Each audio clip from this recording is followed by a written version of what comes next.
Claude Levi Strauss का जन्म 1908 को बेल्जियम में हुआ था। ये स्ट्रक्चरलिज्म से बिलोंग करते हैं और इनको हम फादर ऑफ स्ट्रक्चरल एंथ्रोपोलॉजी भी बोलते हैं। और इन्होंने माइथोलॉजीज पे बहुत ज़्यादा काम किया और इनकी जो बुक थी वो माइथोलॉजी बुक थी, वो फ्रेंच में आई थी।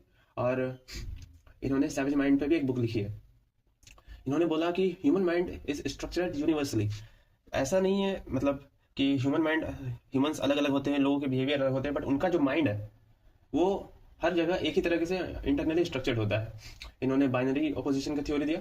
इसमें वो बोलते हैं कि ह्यूमंस जो है वो, ह्यूमन माइंड जो है वो हर चीज़ों को उनके बाइनरी ऑपोजिट जो है उसके नज़रिए से देखता है। जैसे इन्होंने रॉ और कुक्ड का थ्योरी दिया, जिसमें कोई चीज़ पका है तो उसको उसके कच्चे से कंपेयर करके, या कोई लड़का है उसको लड़की से के नज़रिए से, मतलब नज़रिए से नहीं, मतलब उनको उनकी अपोजिट एंगल से कंपेयर करके उनको देखते हैं।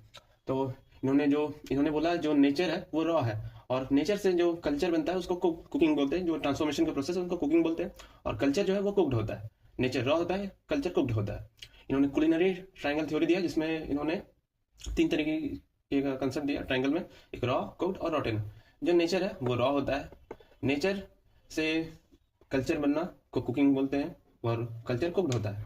और अगर नेचर अगर नेचर का डायरेक्ट कुकिंग हो रहा है, रॉ से डायरेक्ट कुकिंग हो रहा है, तो उसका कल्चरल ट्रांसफॉर्मेशन हो रहा है। अगर रॉटन का मतलब वो सड़ गया, वो हुआ नहीं, उसमें ट्रांसफॉर्मेशन आया नहीं।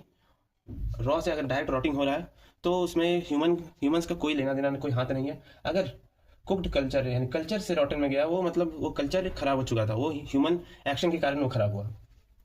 इन्होंने स्टैटिस्टिकल मॉडल ऑफ किनशिप दिया, जिसमें अलायंस थ्योरी की बात करते हैं। और इसमें वो है एलिमेंट्री, सेमी कॉम्प्लेक्स और कॉम्प्लेक्स अलायंसेस की बात करते हैं। इन्होंने बोला इंसेस्ट और रेसिप्रोसिटीज की बात की इन्होंने। इंसेस्ट को टैबू बोलते, मतलब इंसेस्ट को टैबू माना जाता है। इंसेस्ट मतलब कोई भी आपके जो क्लोज किन्स है, जैसे मदर, फादर्स, ब्रदर, सिस्टर्स के साथ आप सेक्सुअल रिलेशनशिप्स नहीं बना सकते।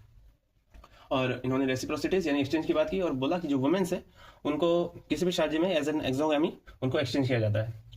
इन्होंने बोला social structure is a myth. Social structure को हम देख नहीं सकते हैं, वो एक मिथ होता है।